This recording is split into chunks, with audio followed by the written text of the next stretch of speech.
ಸಿಂಪಲ್ಲಾಗಿ ಒಂದು ಬೆಂಡೆಕಾಯಿ ಸಾಂಬಾರು ಮಾಡ್ತಾಯಿದ್ದೀನಿ.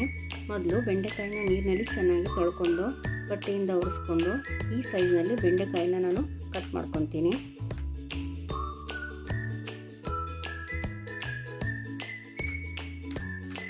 ಈ ಸಾಂಬಾರಿಗೆ 2 ಟೊಮೊಟೊ, ಸಣ್ಣ ನಿಂಬೆ ಗಾತ್ರದ ಹುಣಸೆಹಣ್ಣು, 1 ಗಡ್ಡೆ ಈರುಳ್ಳಿ, ತೆಂಗಿನಕಾಯಿ, ಸಾಂಬಾರು ಪೌಡರ್ 4 ಸ್ಪೂನು, ಕೊತ್ತಂಬರಿ ಸೊಪ್ಪು, ಹಾಗೆ 1 ಗಡ್ಡೆ ಈರುಳ್ಳಿ ಒಗ್ಗರಣೆಗೆ, ಸಾಸಿವೆ, ಎಣ್ಣೆ, ಬೆಂಡೆಕಾಯಿ ಇದಿಷ್ಟು ತೊಗೊಂಡಿದ್ದೀನಿ.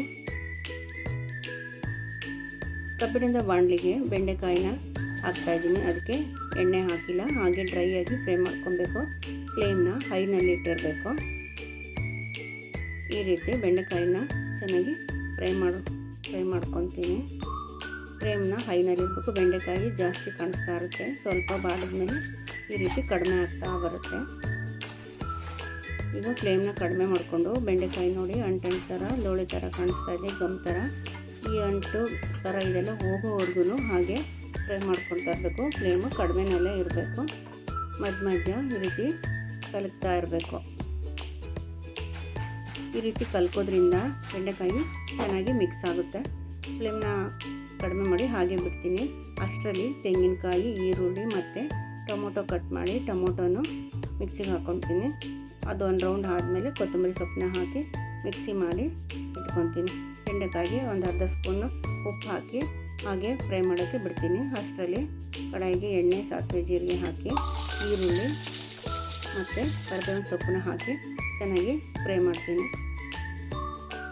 ಈರುಳ್ಳಿ ಕಲರ್ ಚೇಂಜ್ ಆದಮೇಲೆ ಇದಕ್ಕೆ ನಾನು ಸಾಂಬಾರು ಪೌಡರ್ನ ಏನು ತೊಗೊಂಡಿದ್ದೆ ಅದನ್ನು ಮಿಕ್ಸ್ ಮಾಡಿ ಸ್ವಲ್ಪ ಫ್ರೈ ಮಾಡಿ 1-2 ಗ್ಲಾಸ್ನ ನೀರನ್ನ ಹಾಕ್ತೀನಿ.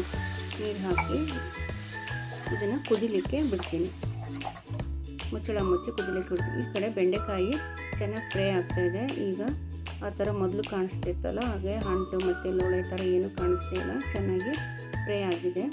ಇದನ್ನು ಚೆನ್ನಾಗಿ ಕಲಿಸ್ಬಿಟ್ಟು ಒಂದು ಪ್ಲೇಟ್ಗೆ ಟ್ರಾನ್ಸ್ಫರ್ ಮಾಡಿ ಇಟ್ಕೊತೀನಿ.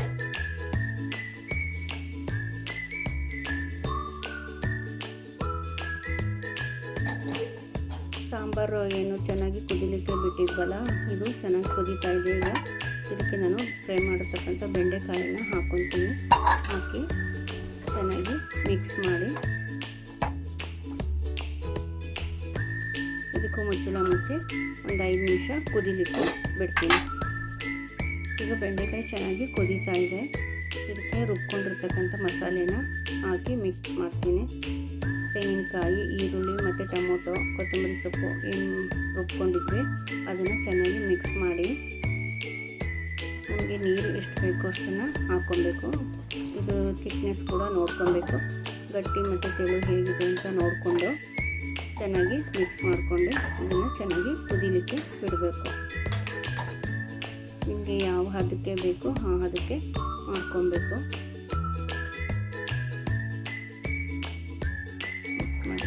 ಈಗ ಇದಕ್ಕೆ ಚೆನ್ನಾಗಿ ಕುದೀತಾ ಇದೆ.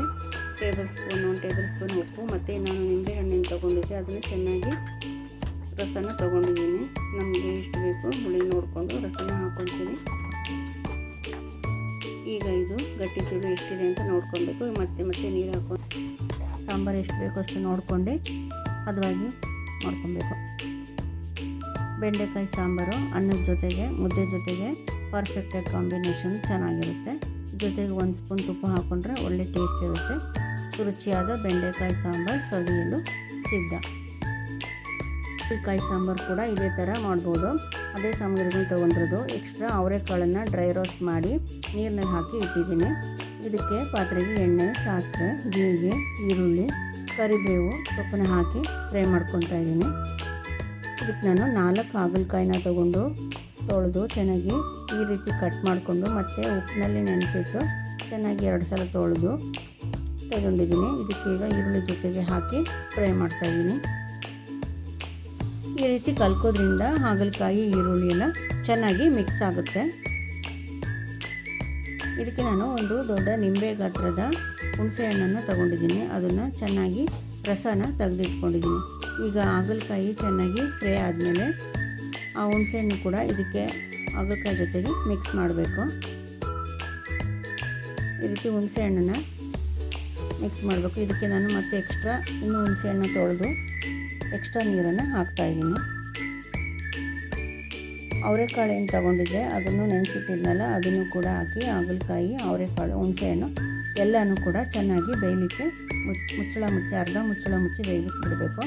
ಅಷ್ಟರಲ್ಲಿ ನಾನು ತೆಂಗಿನಕಾಯಿ ಮತ್ತು ಈರುಳ್ಳಿ, ಟೊಮೊಟೊನ ಮಿಕ್ಸಿ ಮಾಡ್ಕೊತಿದ್ದೀನಿ. ಇದಿಷ್ಟು ಒಂದು ಸಲ ರುಬ್ಕೊಂಡು ಮತ್ತು ಕೊತ್ತಂಬರಿ ಸೊಪ್ಪನ್ನು ಹಾಕಿ ಮತ್ತು ರುಬ್ಬಿ ಇಟ್ಕೊತೀನಿ.